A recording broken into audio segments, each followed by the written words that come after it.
Bonsoir, bonsoir. Je voulais vous partager aujourd'hui une astuce, ce que j'ai vécu aujourd'hui avec ma fille. Alors déjà, j'espère que vous avez passé un bon week-end et n'hésitez pas à bien penser à tout ça pour bien l'ancrer parce que c'est toujours important de se rendre compte des choses positives dans notre vie, surtout en ce moment où on entend beaucoup de choses plutôt négatives autour de nous. Coucou, Verseau d'automne! Aujourd'hui, je voulais vous partager ce que j'ai vécu aujourd'hui avec ma fille concernant la peur et comment je l'ai accompagnée à vivre cette peur. Voilà, donc pour vous dire, donc j'en reviens à ce que je disais, j'espère que vous avez passé un bon week-end. Moi ici, j'ai vraiment apprécié aujourd'hui de passer cette journée avec ma fille, d'être très présente avec elle, de partager des activités, d'être à son rythme. Bon, c'est à peu près mon quotidien, mais c'est vrai que là, vraiment, sans penser à ce que j'avais à faire, j'ai pris vraiment le temps et c'était très agréable. Et en fait, on est allé faire une balade dans la forêt qui est près de chez nous et en fait, on a entendu de fortes détonations. Alors, j'ai supposé que c'était des chasseurs. Je pense que c'est plutôt ça qu'autre chose, mais bon, voilà. Donc, du coup, je lui ai dit, j'ai vu qu'elle était très, très apeurée. Et je lui ai expliqué donc ce que c'était. Bon, elle a 2 ans et demi, donc effectivement, pour elle, le chasseur, elle en a jamais entendu parler, elle sait pas ce que c'est. Donc j'ai essayé tant bien que mal de lui expliquer, pourquoi il y avait eu un gros bruit comme ça, qu'ils étaient loin, parce que du coup, on a des collines avec la forêt face là où on était, de l'autre côté, qui est du coup de l'autre des deux côtés de notre village. Et vraiment, j'ai vu dans ses yeux la peur. Donc, je l'ai prise dans mes bras. Je lui ai dit, c'est normal que tu aies peur. J'ai eu peur moi aussi. J'ai eu très peur. Comment tu te sens? Donc, bon, j'ai essayé de lui faire exprimer comment elle se sentait dans ce moment. Et en fait, donc elle m'a dit, j'ai eu très peur, tout ça. Et j'ai dit, oui. Et là, est-ce que ça va mieux ou est-ce que c'était très fort le bruit? Alors, elle m'a dit, oui, c'était fort, j'ai eu peur. J'ai dit, alors c'est normal, on ne savait pas ce que c'était, ça nous a surprise, moi aussi, moi je sais maintenant ce que c'est, donc j'ai plus peur. Mais sur le moment, j'étais surprise, je ne m'attendais pas à entendre ce bruit, donc j'ai eu peur moi aussi. D'ailleurs, j'ai sursauté.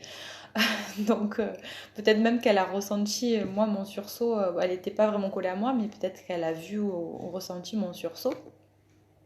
Donc on a passé du temps à expliquer ça, à parler de ça. Donc on discutait, j'avais l'impression que plus ou moins ça allait, s'était passé, mais elle faisait que en parler. Et même tout l'après-midi, en fait, elle n'a pas arrêté d'en parler. Et du coup, je veux bien avoir... Coucou Delphine, je veux bien avoir vos retours et vous, comment vous auriez géré ça. Delphine, je racontais, en fait, aujourd'hui, je baladais avec ma fille et il y a eu des détonations, donc je suppose à des chasseurs qui ont tiré. Donc j'ai expliqué ça à ma fille, mais en fait, elle a eu très très peur. Et j'ai essayé de l'accompagner donc à vivre cette peur dans le moment en lui disant que c'était normal qu'elle ait peur, que moi-même j'ai été très surprise et que j'ai eu peur, mais comme je sais ce que c'est, donc voilà, je lui ai expliqué ce que c'était pour la rassurer aussi de son côté, en lui disant qu'on était en sécurité de notre côté et tout ça.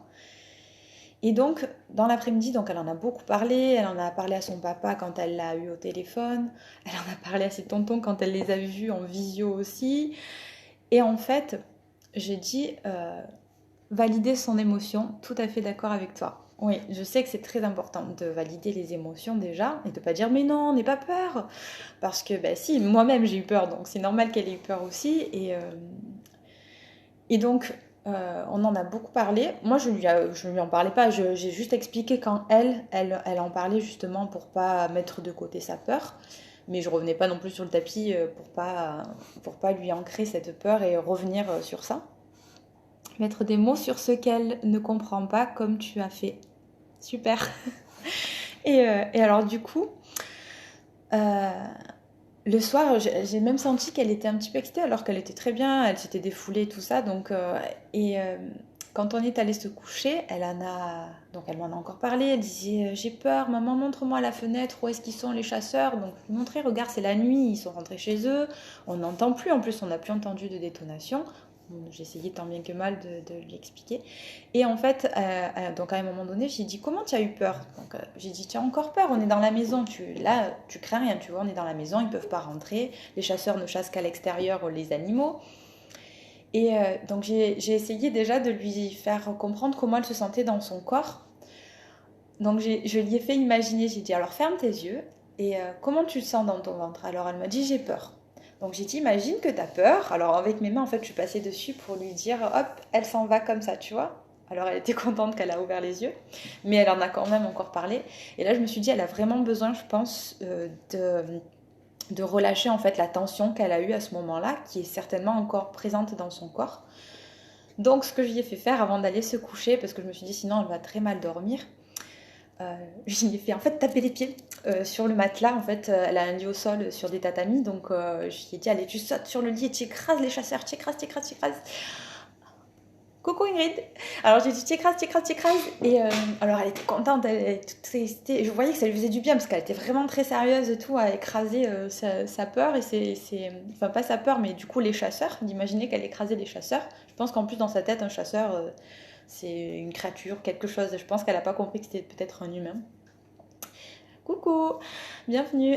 Et ensuite donc elle m'a dit j'ai dit alors tu écrases après avec tes mains, donc vraiment pour essayer de décharger toutes les tensions, toute l'énergie en fait qui a été contenue dans son corps au moment de sa peur et qu'elle n'a pas forcément pu dégager. Donc j'ai fait écraser, écraser, écraser. Après j'ai dit tu les écrases, tu fais une grosse boule et là tu les jettes loin. Et donc on l'a fait ça plusieurs fois. Et après j'ai dit bon moi j'étais essoufflée, j'en pouvais plus. Et je lui dis comment tu te sens maintenant? Et sans que je lui dise rien, elle me dit bien, je suis bien. Et elle s'est allongée dans son lit. Et elle s'est endormie. J'y ai fait une petite visualisation agréable avec la lune, des étoiles, où elle pouvait leur demander la sécurité. Et elle s'est endormie en un rien de temps. Voilà, donc je voulais vous partager ça parce que je pense que ça peut aider beaucoup de parents à comme ça aider à décharger les tensions qui ont été accumulées pendant une émotion, tout en respectant, comme on l'a dit, l'émotion et en validant l'émotion de l'enfant. Et aussi en lui donnant des outils pour vaincre et surmonter en fait sa peur à ce moment-là. Donc je profite, je lis un petit peu vos messages. Génial de dégager son stress, sa peur. Oui Delphine, d'ailleurs j'ai vu que tu avais fait aujourd'hui un live sur ça, sur la tristesse. Donc je vais aller voir ça après avec grande curiosité. Je pense que pour les enfants, ils ont besoin d'objectiviser la peur pour que ce soit pas une pensée, mais un objet qu'ils peuvent contrôler.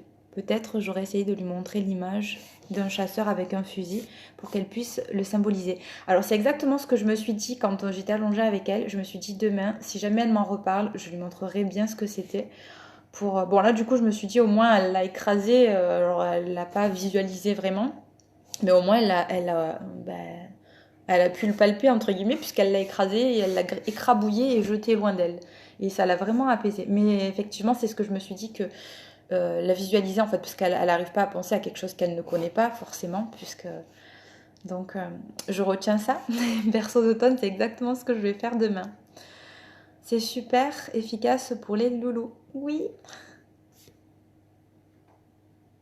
Une image qui fait pas peur, bien sûr. Oui, j'avais presque pensé à lui dessiner. Ça lui aurait pas fait peur, ça l'aurait fait rire. Merci d'avoir suivi Berceau d'automne, ça me fait plaisir de pouvoir échanger du coup. Des fois on se sent seul quand on fait des lives pour faire passer un message, alors du coup, bonne soirée à toi, merci beaucoup. Je sais pas du coup si c'était Camille ou Mathieu, mais en tout cas merci d'avoir été là et d'avoir partagé. À très vite. Eh bien je vous dis moi aussi bonne soirée. Je vais en profiter pour aller voir le live du coup de Delphine sur les émotions et sur la tristesse, sur comment évacuer sa tristesse. Voilà, je vous dis une très bonne soirée et je vous retrouve peut-être dans la semaine avec un autre live. J'ai plein de choses à vous partager, j'ai plein de choses en tête que j'ai envie de vous partager, vraiment. Voilà, bonne soirée!